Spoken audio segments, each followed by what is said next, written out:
ओम जयंती मंगला काली भद्रकाली कपालिनी दुर्गा क्षमा शिवा धात्री स्वाहा सुधा नमोस्तुते। दोस्तों, आप सभी कैसे हैं? आज इस भाग में हम आपको बताएंगे जो दर्शक माता काली के साक्षात दर्शन करना चाहते हैं तो उनके लिए एक बहुत ही पावरफुल और प्रचंड साबर मंत्र बताएंगे। इस साबर मंत्र की साधना के द्वारा आपको काली माता के साक्षात दर्शन हो सकते हैं। आप पूर्ण श्रद्धा और भक्ति भाव के साथ इस मंत्र का जाप करते हैं विधि विधान के साथ, तो काली माता अपने साधक को प्रत्यक्ष रूप में दर्शन देती हैं। उसके लिए दोस्तों आपको करना क्या है, आपको केवल 108 बार यानी कि एक माला प्रतिदिन इस मंत्र की जाप करनी है।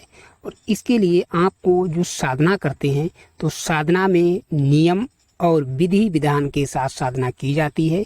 पूजा करने में इतना विधि विधान आवश्यक नहीं होता है।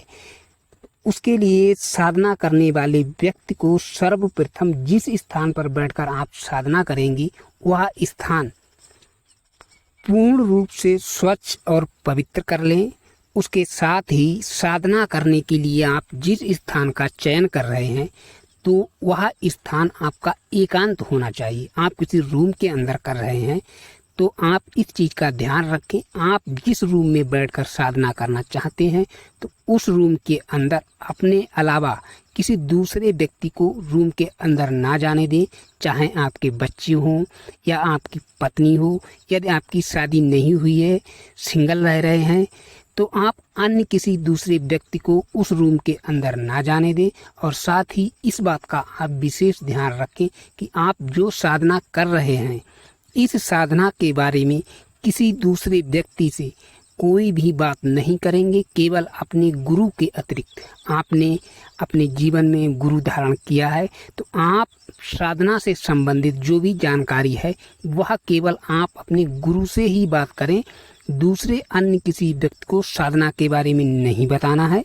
इस साधना को करने के लिए आपको जैसे अन्य साधनाओं में एक टाइम होता है कि 21 दिन साधना करनी है या 41 दिन साधना करनी है, इस साधना में समय की पाबंदी नहीं है कि आपको इतने समय तक ही साधना करनी है। ये आपकी भक्ति और भाव पर निर्धारित करता है।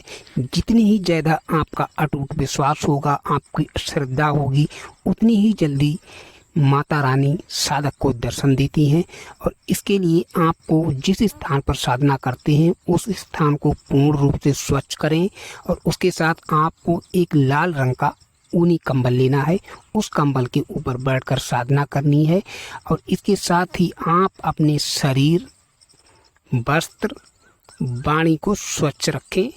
काली माता की कुछ साधनाएं इस प्रकार की होती हैं, उन साधनाओं में मांस मदिरा का नैवेद्य माँ को अर्पण किया जाता है, लेकिन इस साधना में आपको मांस मदिरा का माता रानी के लिए भोग नहीं लगाना है। इसमें आप मौसमी फल, मिश्री, पान, बतासे, लौंग, सुपारी अपने सामर्थ्य के अनुसार जो भी आप भोग लगाना चाहें वह लगा सकते हैं।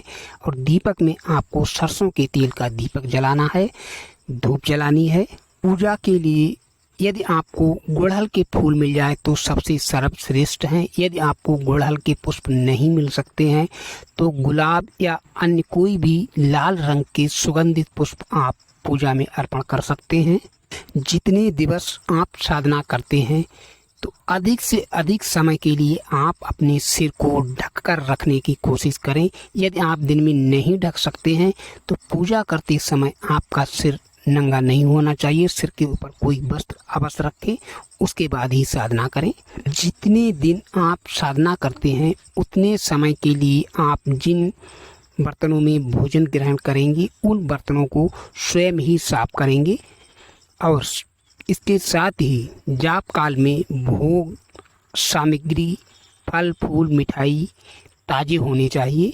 जाप शुरू करने से पहले आप अपनी रक्षा मंत्र के द्वारा अपने चारों तरफ चाकू से या जल से एक सुरक्षा घेरा बनाकर ही साधना करें। साधना करते समय आपको किसी प्रकार का डर या भय मालूम हो तो आप इस चीज़ का ध्यान रखें, जो आपने सुरक्षा मंत्र के द्वारा अपने चारों तरफ सुरक्षा घेरा बनाया है, आपको उस सुरक्षा घेरा के बाहर नहीं निकलना है, अन्यथा आपको हानि या नुकसान का सामना करना पड़ सकता है। इस चीज़ का आप ध्यान रखें, उसके बाद ही साधना में कदम रखें, अन्यथा नहीं। जिस स्थान पर आप साधना करते हैं तो उस स्थान पर आपको एक काली माता की तस्वीर अवश्य स्थापित करनी है। साधना वाले दिनों में आप अधिक से अधिक मौन रहने की कोशिश करें। साधना शांत चित्त और शांत स्थान पर ही बैठकर करें। साधना काल में धूम्रपान, मांस, मदिरा आदि का सेवन ना करें।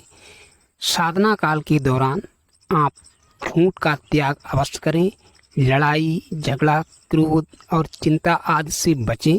साधना शुरू करने से पहले जो साबर मंत्र हम आपको बताएंगे, आप पहले इस साबर मंत्र को अच्छे से मुखस्त याद कर लें, उसके बाद ही आप साधना शुरू करें।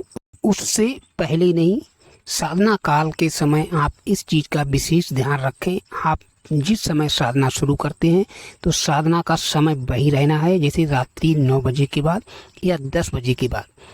तो प्रतिदिन, जैसे आपने 10 बजे साधना शुरू की है तो प्रतिदिन समय आपका 10 बजे का ही रहना चाहिए।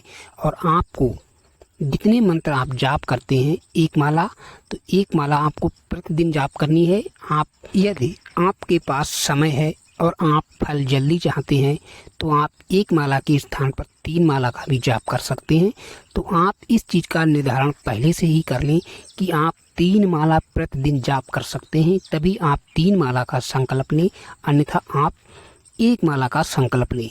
और साधना आपको प्रतिदिन करनी है, एक भी दिन छोड़कर नहीं करनी है। साधना काल के दौरान ब्रह्मचर्य व्रत का पूर्ण रूप से पालन करें। जो लोग शादीशुदा हैं तो साधना काल के दौरान आपको अपनी पत्नी के साथ शरीर संबंध नहीं बनाने हैं और ना ही रात्रि में पत्नी के साथ शयन करना है, आपको अलग सोना है। इस चीज़ का भी आपको पूर्ण रूप से ध्यान रखना है और आपको पूर्ण श्रद्धा और पूर्ण विश्वास होना चाहिए माता रानी के ऊपर और इस मंत्र के ऊपर, तभी आप साधना शुरू करें। मन शरीर को स्वच्छ और पवित्र रखें। साधना काल के दौरान आपको प्रतिदिन वस्त्र धुले हुए ही धारण करने हैं। तेल, साबुन, पाउडर आदि का उपयोग यदि ना करें तो और भी लाभकारी है। अपने पास में एक पात्र में सदैव जल भर कर रखें। आप जिस स्थान पर साधना करते हैं तो एक लोटे के अंदर आपको जल भर के रखना है और वह जल 24 घंटे के बाद आपको किसी शुभ वृक्ष की जड़ में, पीपल है, बरगद है, तुलसी, केला की जड़ में अर्पित कर देना है और पुनः नया जल भरकर अपने पास रखना है। इस चीज़ का भी आप ध्यान रखें। इस साधना को शुरू करने से पहले गुरु और सुरक्षा मंत्र आवश्यक है। जिन लोगों को सुरक्षा मंत्र के बारे में नहीं जानकारी है तो वह अपने गुरु से पहले सुरक्षा मंत्र के बारे में जानकारी ले लें, उसके बाद ही साधना प्रारंभ करें। अब मैं आपको वह साबर मंत्र बताने जा रहा हूँ, जिस मंत्र का आपको साधना काल के दौरान जाप करना है। यह मंत्र मैं आपको लिख कर भी दूंगा और बोल कर भी बताऊंगा। मंत्र इस प्रकार से है: ओम नमो आदेश गुरु को दंड भुज दंड प्रचंड नो खंड प्रगट देवी तुई झुंडन के झुंड खगर दिखा खप्पर लिया खड़ी काल का ताग डंडे मस्तंग तिलक मागर दे मस्तंग चोला जरी का फागड़ दीपू गले फूल माल जय जय जयंत जय आदि सब जय काल का खप्पड़ धनी जय मचकुंद छंदनी देव जय जय महिरा जय मर्दिनी जय जय चंड मुंड मुंडासुर खंडनी जय रक्त बीज बिडाल बेहंडिनी जय निसिंभ को दंदनी राजेश्वरी अमृत यज्ञ धागी विराट दिरबाड़ दिरवाणी बाड़ा रब डर डरनी ओम ओम ओम।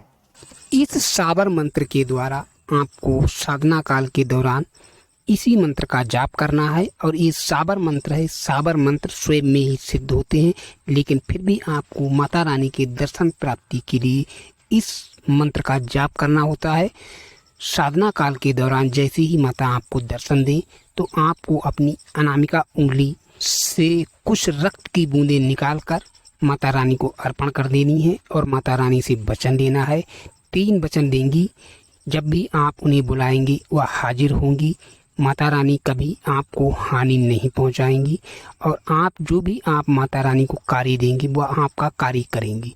और इसके साथ ही आपको भी वचन देना होगा, आपने जो साधना की है इस साधना का कभी भी आप गलत और अनुचित रूप से उपयोग नहीं करेंगे। इस चीज़ का आप ध्यान रखें और उसके बाद आप अपने गुरु की आज्ञा प्राप्त करने के बाद साधना शुरू करें और लाभ लें। और इसी के साथ सभी दर्शकों के लिए जय श्री कृष्ण, जय माता दी।